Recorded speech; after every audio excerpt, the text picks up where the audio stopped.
Hello అండి. అస్సలైన అదృష్టవంతులు ఎవరో తెలుసా? నా దృష్టిలో అయితే తిన్న వెంటనే అరిగిపోయేవాళ్ళు, పడుకున్న వెంటనే నిద్ర పట్టేవాళ్ళు అసలైన అదృష్టవంతులండి. పడుకున్న వెంటనే నిద్ర పడుతుందో లేదో కానీ ఒక్కసారి నేను పెట్టిన ఈ రసం తాగితే తిన్న వెంటనే అరిగిపోతుందండి. అంత బాగుంటుంది. ఇప్పుడు ఒక ప్యాన్లో ఒక 5-6 టమోటాలు తీసుకొని ఇట్లా మధ్యలో ఘాట్లు పెట్టుకొని కొంచెం చింతపండు ఒక హాఫ్ గ్లాస్ వాటర్ వేసుకొని ఉడికించుకోవాలండి. ఉడికించి పక్కన పెట్టేసుకోండి.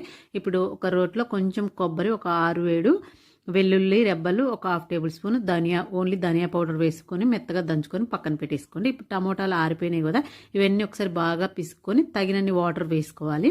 తగినన్ని వాటర్ వేసేసుకొని అందులో ఒక హాఫ్ టేబుల్ స్పూన్ పసుపు, ఒక హాఫ్ టేబుల్ స్పూన్ కారము, తగినంత ఉప్పు వేసుకొని ఒక చిన్న ఉల్లిపాయ సన్న ముక్కలుగా పొడవుగా కట్ చేసుకొని వేసుకోవాలండి. ఇప్పుడు స్టవ్ మీద పెట్టుకొని ఒక 5 నిమిషాల పాటు మరిగించుకోవాలి. ఇలా మరిగించుకున్న తర్వాత మనం నూరు పెట్టుకున్న ఆ మసాలా అందులో వేసుకొని ఇప్పుడు పక్క స్టవ్ మీద పెట్టుకొని మంట చిన్నగా పెట్టుకొని ఇంకొక ప్యాన్ పెట్టుకొని ఒక టేబుల్ స్పూన్ ఆయిల్ వేసుకొని ఆయిల్ వేడెక్కిన తర్వాత ఒక టేబుల్ స్పూన్ వరకు పోపు గింజలు, ఒక 2 ఎండుమిర్చి, కొంచెం కరివేపాకు, ఇంగువ వేసుకొని పోపు పెట్టుకున్నామంటే మనకు వేడివేడిగా రసం రెడీ అయిపోతుందండి. చాలా బాగుంటుంది.